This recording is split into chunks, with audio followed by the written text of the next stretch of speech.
I think Davos got in the way. Could be. This thing, four other things. Brian Belski finally with us here as the Chief Executive Officer and CIO Humilis Investment Strategies. Brian, earnings just seem to be obscured, and I don't buy it for a minute. Does double-digit earnings mean buy the bid here on the market?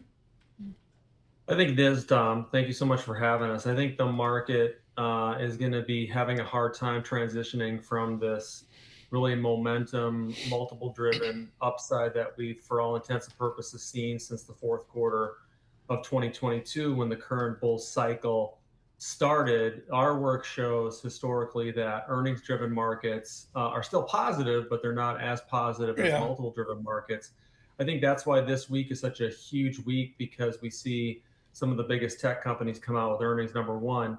Number two, we've had tremendous performance and outperformance the last week or 2 weeks from the small mid-cap area, which we've been talking about for a couple of years. We were pretty early, but at the end of the day, we think a broadening out of the market to more small mid-caps is actually quite positive for the longer-term breadth and positive nature of the overall secular bull market that we continue to call for.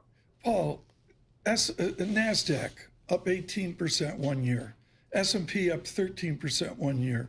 Dow up 11% 1 year. I believe that's double-digit performance. That's double-digit performance. Brian, Thomas is calling out some solid returns for U.S. equities, but and you think about 2025 and even the start here of 2026, rest of world, other markets have done a lot better outside the U.S. How do you think about the U.S. versus rest of world? It's a great question, Paul. 2025 was a snapback year, principally because I think a lot of political side of things and the fear trade leaving the United States. Then you also had the currency weakening, and then you've had the currency strengthening in other areas. And we do think that the value proposition, certainly of Europe and some emerging markets, was an attractive play. And then you talk about our brethren in Canada, which how Canada had its greatest net outperformance on a local currency basis since 1990 relative to the U.S., mostly because of gold. But even though gold gets a lot of headlines, the banks in Canada really rocked it in 2025, especially considering the reserves that they had been, quite frankly, building over the last several years. So I think the Canada trade is going to be tougher this year. I think in terms of the other markets, I think it's going to be tougher. I think we're going to have a little bit more balanced across all markets, especially given the fact that now we need to see fundamental growth going forward for emerging markets and going forward for Europe. And it's not just going to be all about the materials and the energy side. I look, Brian, at the makeup here. I want you to talk to people in their 401k, like me, that stumbled into decent returns over the last number of years.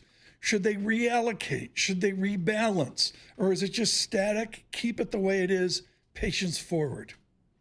Patience forward has always been our line. We're not the smartest person on this call right now, by the way, or on this broadcast. And I know Michael Barr just entered the room.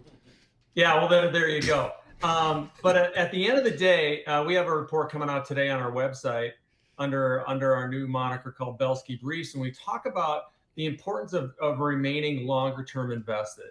If you miss the best days in the market and you try to trade the market out since 1990, the average annual return is 8.6%. But when you miss the best days of the market, which typically, oh, by the way, follow the worst days in the market, your annual compound annual growth rate in terms of your portfolio is going to be 4.5%. So just it sounds mundane, but be invested. But what we think is you want to broaden out what you're owning, Tom, in your 401k. Let's call it more value, more small mid-cap, more dividend growth. Not at the expense of selling the Mag 7. We still think you need to have some exposure in tech, and we're equal weight tech in our work. But at the end of the day, you want to be invested U.S. stocks. Now is not the time to run away based on fear or rhetoric, and especially with respect to what's going on in terms of politics.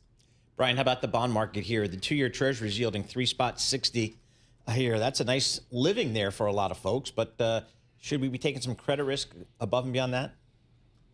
We think bonds still remain an important part of anyone's longer-term portfolio. I think the bond market has really been kind of a forgotten asset. Right. We're thinking and talking more about private equity. I like the bond market here, especially around this zone. And we've been talking now for the last 2 or 3 years that this 350 to 450 range, it's a wide range, but that is returning to more normalcy that we've seen in markets for the last 30 years. And I think that's where we're going. And within that range, Paul, I really think that's an area where we should own bonds. Brian Belski with us with Humilus, and of course we've got a Segui here into the reality as well. Brian, I mean, there's no one we speak to who's more attuned to the ability of Sam Darnold to come over his shoulder and pop that puppy down 40 yards. I mean, you go back to when the Vikings lost him to Seattle. You go back to Seattle winning 26-0 against the Vikings this year. Brian Belski on Darnold and the Patriots. Oh my gosh. Well, I'm going through the rosters here of the ex-Vikings in the Super Bowl, which is kind of, like, so you think about Stephon Diggs and the Patriots and Sam Darnold, who obviously in Minnesota Sports Radio, which we'll be listening to on this interweb thing, this www thing. It's going to be crazy in Minnesota Sports Radio today because, we're a bunch of masochists in Minnesota sports. So I'm sure that people are going to be mad that Seattle is in Super Bowl. I think it's amazing and what Sam Darnold's been able to do, and they played a great game yesterday. They did. They moved down the